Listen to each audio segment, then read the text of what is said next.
Vande Mataram. Welcome to आभास classes students. आज हम ऐसे क्वेश्चन पे चर्चा करेंगे जो बेहद ही इम्पोर्टेंट है और आपके लिए ये रामबाण साबित होगा। इस क्वेश्चन की तैयारी करने के बाद में, पढ़ाने के बाद में कभी आप नहीं कहोगे कि हमको दोबारा पढ़ना पड़ेगा। तो बिल्कुल जैसा बताएंगे वैसा ही आप एग्जाम में छापिएगा। तो आप देखते हैं, ये आज हम पढ़ने वाले हैं डी ब्लॉक एलिमेंट्स।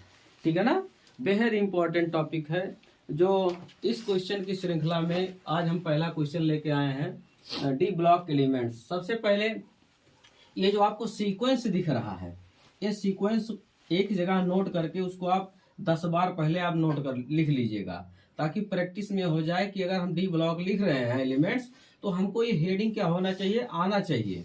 नहीं तो एक भी हेडिंग मिस किए तो गड़बड़ हो जाएगा। सबसे पहले पेपर पाने के बाद मान लिया डी ब्लॉक एलिमेंट्स के क्वेश्चन आ गए तो आप क्या करोगे, सबसे पहले 4-4 लाइन 5-5 लाइन उसको छोड़ के सारे हेडिंग डाल लीजिएगा। उसके बाद में इसको भरते जाइएगा। अभी मैं बता दे रहा हूं कैसे भरना, क्या करना है। सबसे पहले स्टार्टिंग होती है डी ब्लॉक एलिमेंट्स से। सबसे पहला हेडिंग डालोगे D block elements. D block elements को थोड़ा सा हम पीरियोडिक टेबल पर फोकस कर रहे हैं, आइए दिखाते हैं। डी ब्लॉक एलिमेंट्स का जो लोकेशन है स्टूडेंट्स, एस और पी के मिडिल में है। ठीक है, एस और पी के मिडिल में, तो वहां पे लिखना पड़ेगा इनका स्थान आवर्त सारणी में एस ब्लॉक और पी ब्लॉक के मध्य में है। ठीक है, और ये कितने खड़े कॉलम में है भाई, 10 खड़े कॉलम में। गिन लीजिएगा आप लोग, मैं बता रहा हूं 10 खड़े कॉलम है। ठीक है ना। अब इनकी परिभाषा देखिएगा, ऐसे एलिमेंट्स जिनका अंतिम इलेक्ट्रॉन उनके डी ऑर्बिटल में एंट्री मारता है, प्रवेश करता है या फिर भरता है, ऐसे तत्वों को हम डी ब्लॉक एलिमेंट्स कहते हैं। फिर से रिपीट कर दे रहे हैं, ऐसे एलिमेंट्स जिनका अंतिम इलेक्ट्रॉन उनके डी ऑर्बिटल, डी उपकोष में प्रवेश करता है, वही कहलाता है डी ऑर्बिटल एलिमेंट्स, मतलब डी ब्लॉक एलिमेंट्स कहते हैं। ठीक है, अब इनके लक्षण के बारे में जब बात करते हैं तो इनके वैसे 11-12 लक्षण है, लेकिन 10 लक्षण हम बेहद इंपॉर्टेंट लक्षण लेकर आए हैं। इन लक्षणों में से अगर 6-7 लक्षण अगर आप लिख ले जाते हैं तो आपको फुल में फुल मार्क मिलने की गारंटी है। एग्जामिनर, सबसे पहला हमने आपको बताया कि इनके हेडिंग को 4-6 लाइन छोड़ के क्या करिए, आप लिख डालिए, बेहिचक लिख डालिए, फिर उनको आप फिलअप करते जाएंगे। कैसे भरेंगे, सबसे पहली बात करते हैं, पहला टॉपिक आता है इलेक्ट्रॉनिक कॉन्फ़िगरेशन। मुझे उम्मीद है कि आप लोग इलेक्ट्रॉनिक विन्यास पहले ही सीख चुके होंगे, क्योंकि ये 12th क्लास है। इसमें बेसिक चीजें बताने का अभी समय नहीं है, फास्ट रिवीजन चल रहा है। तो सबसे पहले बात करते हैं इलेक्ट्रॉनिक कॉन्फ़िगरेशन। जब भी इनका इलेक्ट्रॉनिक विन्यास आप बनाते हैं तो लास्ट सेल से जो बैक सेल है, बैक सेल उसमें इलेक्ट्रॉनों की संख्या 9 से लेकर 17 तक होती है। ठीक है, इसमें इलेक्ट्रॉनों की संख्या कितनी होती है, 9 से 17 तक होती है। और जब स्पीडियम में आप इलेक्ट्रॉनिक विन्यास बनाते हैं तो क्या मिलता है भाई, D1 to 10। ठीक, और यहां पर N1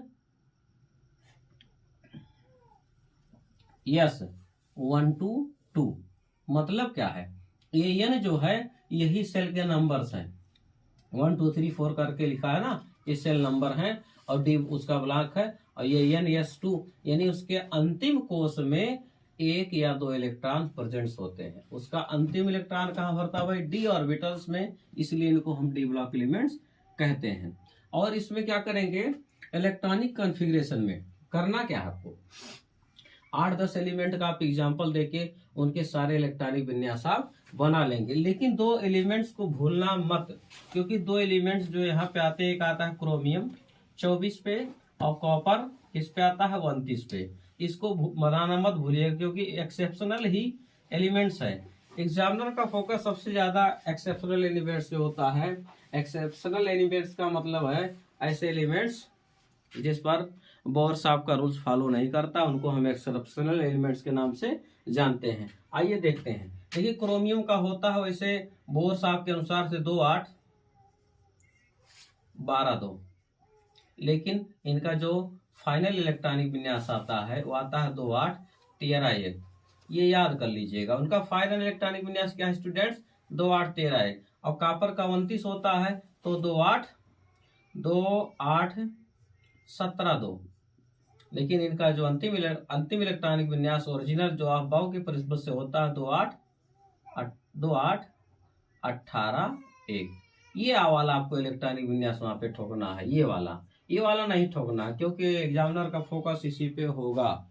ठीक है, तो ना इलेक्ट्रॉनिक कॉन्फ़िगरेशन समझ में आ गया होगा कि इनका अंतिम इलेक्ट्रॉन आपका डी ऑर्बिटल में भरना चाहिए। ठीक, और 10 जो भी है इलेक्ट्रॉन मतलब एलिमेंट्स, इनको आप इलेक्ट्रॉनिक कॉन्फ़िगरेशन निकाल के दिखा सकते हो, दिखाना कंपलसरी है। नेक्स्ट स्टेप आता है आपका एटॉमिक रेडियस। अब एटॉमिक रेडियस का मतलब क्या है? परमाणु की त्रिज्या, मतलब परमाणु को आकार। जैसे कोई परमाणु है, उसके पास सेलों की, देखिएगा इसके पास 2 सेल हैं और इसके पास सेलों कितने हैं? 1 2 3 सेल हैं। तो जाहिर सी बात है इसकी जो त्रिज्या है, इसकी त्रिज्या में बहुत फर्क है। इसकी त्रिज्या कम है, इसलिए इसकी साइज क्या होगी? छोटी होगी देन इसके। तो यहाँ पे परमाणु की त्रिज्या की बात हो रही है, परमाणु के आकार की बात हो रही है। अगर हम ग्रुप में देखने लगे तो एक सेल की संख्या बढ़ जाती है। तो प्रत्येक क्षण में आप देखिएगा, ग्रुप में अगर पूछ रहा है तो तुरंत ठोकिए कि ग्रुप में हमेशा परमाणु की साइज इंक्रीज होती है, बढ़ती है। ठीक है, अब बात करते हैं पीरियड में। ठीक, पीरियड में हमेशा घटती है। व्हाई? मतलब क्यों घटती है? जब भी यहाँ पर जैसे यहाँ पे स्कैंडियम से हमने जिंक तक शुरू किया या 4 पीरियड का ही शुरू किया, तो जैसे जैसे यहाँ पर मतलब चार्जेज बढ़ते जाते हैं, यानी इनके प्लस आवेश बढ़ते जाते हैं, ठीक उसी प्रकार इलेक्ट्रॉनों को अपनी ओर, यानी इनके साइज को अपनी ओर खींचने की प्रवृत्ति क्या होती है? बढ़ती जाती है। इसलिए so we can say that in period 4, 5th and 6th the atomic size of elements are continuously decrease. मतलब इसमें परमाणु का आकार लगातार घटता है। क्यों घटा भाई? हमने आपको बताया कि धनावेश इकाइयों की संख्या क्या हो रही है? बढ़ रही है। तो ये क्या करेगा? प्लस चार्ज बढ़ रहा है तो ये इलेक्ट्रॉनों को अपनी तरफ खींच लेगा और खींचने के बाद इसकी साइज छोटी करता चला जाएगा। और इसके इस प्रभाव को हम शील्डिंग इफेक्ट भी बोलते हैं। क्या बोलते हैं? शील्डिंग इफेक्ट, जिसको हिंदी में बोलते हैं परिरक्षण प्रभाव। ठीक है, तो अब आता है नेक्स्ट टॉपिक क्या है? Variables valencies. वेरिएबल वैलेंसीज का मतलब है परिवर्ती संयोजकता। इनके अंदर एक प्रॉपर्टीज होती है, ये बदलती हुई संयोजकता प्रदर्शित करते हैं। जैसे सपोज दैट हमने यहाँ लिखा FeCl2 और एक जगह लिखा हमने FeCl3, राइट? तो इन FeCl3 और FeCl2 पे थोड़ा फोकस करेंगे। यहाँ पर एक सी जो संयोजकता है +2 है, यहाँ पर C क्या है? +3 है। तो ये +2 +3 वाले कंपाउंड आसानी से बना सकते हैं, इसलिए कहते हैं इनकी ऑक्सीडेशन परिवर्ती संयोजकता प्रदर्शित करते हैं। अब ये परिवर्ती संयोजकता के कारण इनका एक और नाम पड़ जाता है, डी ब्लॉक एलिमेंट्स का एक दूसरा नाम पड़ जाता है भाई, संक्रमण तत्व। क्या कहते हैं इसको? संक्रमण तत्व। संक्रमण तत्व का मतलब, संक्रमण शब्द का मतलब इन्फेक्शन। मतलब जैसे हम खांसते छींकते चलते फिरते रहते हैं ना, तो अगर हमने खांस दिया तो आसपास में अगर कोई बैठा है तो भी संक्रमित हो जाएगा। ऐसे ही ये कभी दो परमाणु को जोड़ सकता है, यानी कभी 2 लोग को संक्रमित कर सकता है, कभी 3 लोग को संक्रमित कर सकता है। तो संक्रमण ये किसको करेगा? बीच में है तो भाई बगलिया वालों को संक्रमित करेगा भाई, इनको कर सकता है संक्रमित, इसीलिए इसका नाम दूसरा क्या पड़ा है? संक्रमण तत्व। अगर क्वेश्चन संक्रमण तत्व से आता है तब भी आप यही हेडिंग डालोगे, डी ब्लॉक पूछता है तब भी आप यही हेडिंग डालोगे। तो इनके आज मैं सारे कैरेक्टर एक एक करके आपको बताऊंगा। ठीक है, तो जैसा मैं बता रहा हूँ वैसा ही आपको लिख देना है, इसमें कोई रटने वाली चीज नहीं मिलेगी आपको। नेक्स्ट कैरेक्टर आता है आपका मेटेलिक नेचर। अब मेटेलिक नेचर को हिंदी में बोलते हैं भाई धात्विक लक्षण। क्या? धात्विक लक्षण। धात्विक लक्षण समझिएगा। धात्विक लक्षण का मतलब है जो धनायन बनाते हैं, उनको हम धातु के नाम से जाना करते हैं। मतलब कौन कौन धनायन बनाएंगे, जिसके बाहरी कोश में 1 2 3 इलेक्ट्रॉन्स प्रेजेंट होते हैं वही धनायन बनाएंगे। और जो धा से धनायन, जिनके अंदर धनायन बनाने की प्रवृत्ति होती है वो मोस्टली क्या होते हैं, धातु होते हैं। लेकिन हाइड्रोजन के केस में अगर देखा जाए स्टूडेंट, तो ये धातु नहीं बल्कि क्या है, अधातु है, बिकॉज ये -V1 आता है।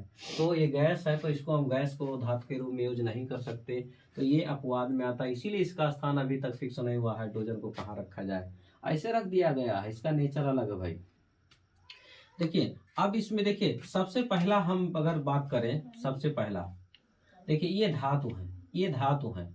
अब हम और इधर चले आइए, ये अधातु है, ये अधातु है, ठीक है। और ये आपको सातों जो boron, silicon, germanium, arsenic, antimony और क्या टेलुरियम, पोलोनियम, ये सब क्या भाई, ये उपधातु है। तो सबसे पहले मिला हमको धातु, फिर मिला उपधातु, फिर मिला अधातु। मतलब सीधा है, यहाँ पे धातु से अधातु की ओर बढ़ रहे हैं, मतलब धात्विक लक्षण कम होता जा रहा है और अधात्विक लक्षण बढ़ता जा रहा है। तो यहाँ पे धात्विक लक्षण क्या होता है, पीरियड में चलने पर घटता है और अधात्विक लक्षण बढ़ता है, राइट। तो यहाँ पे मेटालिक कैरेक्टर समझ में आएगा, इसको बोलते हैं धात्विक लक्षण। अब आता है magnetic characters. What is magnetic characters? Magnetic characters those characters if any transition metal, अगर कोई भी हम इसमें से कोई भी धातु अगर मैग्नेट के फील्ड में रख दिया जाए तो वो मैग्नेट द्वारा क्या हो जाएगा, अट्रैक्ट हो जाएगा। इसलिए उनके अंदर एक गुण पाया जाता है जिनको बोलते हैं चुंबकीय गुण। तो मेरे हिसाब से आपको बताने की जरूरत नहीं पड़ेगी, यहाँ पे आयरन, कोबाल्ट, निकिल, इनके अंदर चुंबकीय प्रवृत्ति होती है। और यहाँ पे एक शब्द और आता है भाई, एक शब्द आता है अनुचुंबकीय और प्रतिचुंबकीय।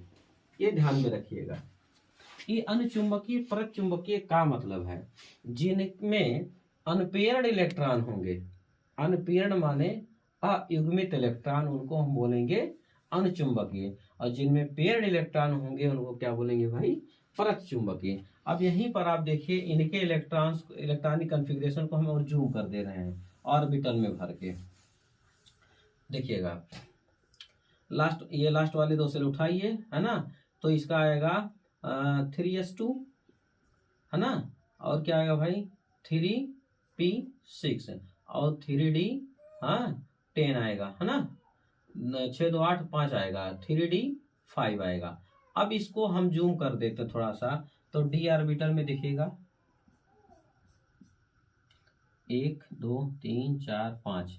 यहाँ पे देखिए इन ऑर्बिटल्स में जो भी इलेक्ट्रॉन रखे गए हैं वो अकेले अकेले हैं। अकेले अकेले मतलब अनपेयर्ड हैं। अनपेयर्ड हैं तो उनको हम क्या बोलेंगे, अनचुंबकीय। और पेयर्ड है तो उसको परचुंबकीय कहेंगे, ठीक है ना। डायमैग्नेटिक, पैरामैग्नेटिक इनका नाम पड़ जाता है। तो हम उसको याद करने के लिए लिखे हैं, ये क्या है भाई आपका अनुचुंबकीय है। तो प्रतिचुंबकीय कौन है भाई, अगर इनमें इलेक्ट्रॉन जोड़े में प्रेजेंट हो जाए तो उनको बोलेंगे हम प्रतिचुंबकीय, राइट। चलिए आयरन का बना के देख लेते हैं। आयरन का होता है 26 2 8 14 2, ठीक है। इनका हम देख देते हैं कितना आया, 3s2 3p6 और 3d। देखिए 6 2 8 6 कितना हुआ 14, 6 2 8 और 6 14 हुआ। अगर इनके डी ऑर्बिटल को हम भरते हैं 1 2 3 4 5, 1 2 3 4 5 और ये क्या हो गया 6। यहाँ पे अभी भी 4 क्या है, अनपेयर्ड है। तो अनपेयर्ड और पेयर्ड, प्रतिचुंबकीय अनुचुंबकीय समझ में आया। तो इनके अंदर एक मैग्नेटिक कैरेक्टर होता है जिसको बोलते हैं, चुंबकीय क्षेत्र में रखने पर ये प्रभावित हो जाते हैं, उनको बोलते हैं हम मैग्नेटिक प्रॉपर्टीज। अब एक चीज और आपने देखा होगा कि शादियों में, पटाखों में कभी भी आपने देखा होगा तो ऊपर ब्लास्ट करने के बाद में कलर निकलता है। ये कलर आता कहाँ से भाई? कलर आने का एक ही कारण है, उस पटाखे में इस ग्रुप के मतलब इस ट्रांजिशन मेटल के संक्रमण तत्व के डी ब्लॉक एलिमेंट्स के कुछ ना कुछ मिक्सअप होते हैं, इसलिए वो तमाम प्रकार के कलर को शो करते हैं, है ना, तमाम प्रकार के कलर को शो करते हैं, ठीक है। और वो कलर इन्हीं के नाते होता है पटाखों में, समझ गए। ऐसे लिखना है आपको एग्जामिनेशन में, ये नहीं आने के बाद में सर जी का कह रहे समझ में नहीं आवा, ऐसे ही आप लोग लिखोगे, ठीक। अब आता है next step, oxidation state. Oxidation state हमने एक वीडियो बना रखा है ऑक्सीकरण चैन का, ऑक्सीडेशन नंबर का, वो जाके आप देख सकते हैं कि ऑक्सीडेशन नंबर कैसे निकाला जाता है। ऑक्सीडेशन नंबर हमने बताया है 2 प्रकार का होता है, एक होता है रियल, क्या होता है भाई, रियल, एक होता है इमेजिन, ठीक है ना, एक काल्पनिक होता है, एक क्या होता है, वास्तविक होता है। तो real oxidation number are depends on the last shell electron of the atom. किसी भी परमाणु के बाहरी कोश में जो एटम के इलेक्ट्रॉन होते हैं ना, उनके ऊपर रियल डिपेंड करता है। और जब हम इनको x मान के निकालने चले तो क्या मिल जाएगा आपको मिल जाएगा इमेजिन, काल्पनिक। तो थोड़ा सा हम इसका एग्जांपल आपको दिखा दे रहे हैं। जैसे एक जगह लिखा है SnCl2, ठीक, और उस छोड़ दीजिए, एक जगह हम लिख दें Cu, चलिए FeCl3, और क्या लिखा है FeCl2। अगर यहाँ पे देखा जाए तो FeCl2 में इसका ऑक्सीडेशन नंबर 2 है, इसका ऑक्सीडेशन नंबर क्या भाई 3 है ना। तो इनके पास ऑक्सीडेशन स्टेट्स जो होते हैं ना, ऑक्सीकरण अवस्थाएं बदलती रहती हैं। क्यों बदलती रहती हैं, वेरिएबल्स वैलेंसीज, क्योंकि इनकी वैलेंसियां क्या होती हैं, परिवर्ती है। तो ये परमाणु मतलब ये ट्रांजिशन मेटल परिवर्ती संयोजकता प्रदर्शित करते हैं। Now next is catalytic properties. आपने देखा होगा हैबर विधि से अमोनिया का जब निर्माण होता है तो वहां पर इसी में से कोई ना कोई उत्प्रेरक लिया जाता है। ये उत्प्रेरक ऐसे होते हैं ना, उत्प्रेरक ऐसे होते हैं जो अभिक्रिया की दर को बढ़ा देते हैं या घटा देते हैं, और उत्प्रेरक के अंदर किसी प्रकार का परिवर्तन होता ही नहीं, उनको बोलते हैं उत्प्रेरक। यानी जैसे आग में घी डालना, तो आग में घी डालते हैं ना तो आग क्या हो जाती है, और तेज हो जाती है, क्रिया की दर बढ़ गई, दुगनी तिगनी हो गई। तो उत्प्रेरक क्या करते हैं, नए कंपाउंड फॉर्मेशन में पार्टिसिपेट करते हैं, ठीक है ना। बहुत सारे एक्सपेरिमेंट आपने देखा होगा जिसमें कभी मोलिब्डेनम का चूर्ण ले लिया जाता है, कभी निकेल का ले लिया जाता है ना, कभी कोबाल्ट ले लिया जाता है, कभी मैग्नीज ले लिया जाता है। तो इसमें मोस्टली क्या होते हैं भाई, कैटालिटिक कैरेक्टर के होते हैं। उत्प्रेरक मतलब चढ़ाने वाला, ठीक है। और उसके बाद में नेक्स्ट आता है, इसका भी हमने वीडियो बना रखा है, इसको आप देख सकते हैं, शंकर यौगिक कोऑर्डिनेट केमिस्ट्री के नाम से आपको मिलेगा। Coordinate chemistry part 1, part 2, part 3। ये कॉम्प्लेक्स आयन बनाते हैं। कॉम्प्लेक्स आयन का मतलब होता है जैसे K4 लिखा, और हमने लिखा है स्क्वायर ब्रैकेट में Fe, और स्मॉल सेकंड में लिखा CN6 लिखा। तो इस प्रकार की यौगिक को हम बोलते हैं कॉम्प्लेक्स आयन फॉर्म, कॉम्प्लेक्स यौगिक, जटिल यौगिक, उपसा संयोजी यौगिक। अगर इनकी व्यवस्था को हम देखें तो आपका व्यवस्था Fe होगा, Fe के इधर उधर, है ना, 6 कोऑर्डिनेट बांड आपको दिखेंगे। ये 6 कोऑर्डिनेट बांड किसके हैं भाई, CN के हैं। किसके हैं, CN के। आप लोग देखे होंगे वीडियो, पता चल रहा होगा थोड़ा बहुत CN को, है ना, ये CN। तो आप देखिए इस प्रकार की व्यवस्था को हम बोलते हैं संकुल आयन। क्या बोलते हैं, संकुल आयन। क्या बोलते हैं, संकुल आयन, कोऑर्डिनेट केमिस्ट्री। और इस केंद्रीय धातु परमाणु के चारों ओर जितना बांड जो देखा था CN हमारे मिला, इन्हें कहा है, इन्हें का नाम पड़ जाता लिगैंड। समझ गए, लिगैंड वह होते हैं जो इलेक्ट्रॉनिक दाता होते हैं, मतलब 2 इलेक्ट्रॉन एक के आगे देते हैं और कोऑर्डिनेट बांड बनाते हैं, उनको हम लिगैंड बोलते हैं। लिगैंड कई प्रकार के होते हैं, वीडियो में मैंने बताया है, उसको देख लीजिएगा। अब नेक्स्ट आता है नेचर ऑफ कंपाउंड। इनके कंपाउंड का जो नेचर होता है थोड़ा हटके होता है। बहुत सारे कंपाउंड बनाने की क्षमता रखते हैं। क्यों रखते हुए? क्योंकि उनकी परिवर्ती संयोजकता है, और इसी संयोजकता के कारण ढेर सारे कंपाउंड इनके मिलने चले जाते हैं। अब थोड़ा सा अब फोकस डालते हैं थोड़ा सा इनके कैरेक्टर्स पर नीचे। अब इन 10 टॉपिक को हमने डिफाइन किया। डिफाइन करने के बाद में अगर इनमें से अगर आप 5-6 टॉपिक लिख सकते हैं तो आपको नंबर मिलने की गारंटी है। इसके अलावा कुछ भी मत पढ़िएगा, ठीक है ना। और यहाँ पे देखिएगा, यहाँ पे ट्रांजिशन सीरीज की बात कर रहे हैं तो यहाँ पे 4 ट्रांजिशन श्रेणी है ना, 4 है ना, 3D 4D 5D और 6D। 3D 4D और 5D 6D 4 श्रेणियों में सबसे पहली श्रेणी है 21 से लेकर 30 तक, सेकंड है ट्रियम से लेकर 48 तक, बाकी इधर नीचे है। अब यहाँ पे देखिए इनको 10 ग्रुपों में बांटा गया है। देखिए 3rd B, 4th B, 5th B, 6th B, 7th B और 8th को 3 कॉलम में लिया गया है। क्यों भाई 3 कॉलम में लेने की क्या जरूरत है 8th को? क्योंकि इनके जो लक्षण हैं एक दूसरे से मैच कर रहे हैं, इसलिए इनको एक कैरेक्टर में लिया गया है, ठीक है। और यहाँ पे 1st भी है, 2nd भी, ठीक। तो मुझे उम्मीद है कि आपके समझ में ज़रूर आया होगा। तो आप और भी आपके पास स्टूडेंट्स होंगे उनको ज़रूर शेयर करिएगा ताकि उनको भी लाभ मिले और एग्ज़ाम में आए तो ऐसा ना हो कि हम छोड़ के चल रहे हैं, हमारे बस के नहीं है, ठीक है। अगर आप ये क्वेश्चन ना भी पढ़ के जाएंगे, एक बार देख कर चले गए ना, तो पक्का है आप इसको करके आएंगे, छोड़ेंगे नहीं। बशर्ते आपको इलेक्ट्रॉनिक विन्यास आना जरूरी होता है, ठीक है। तो धन्यवाद सभी को।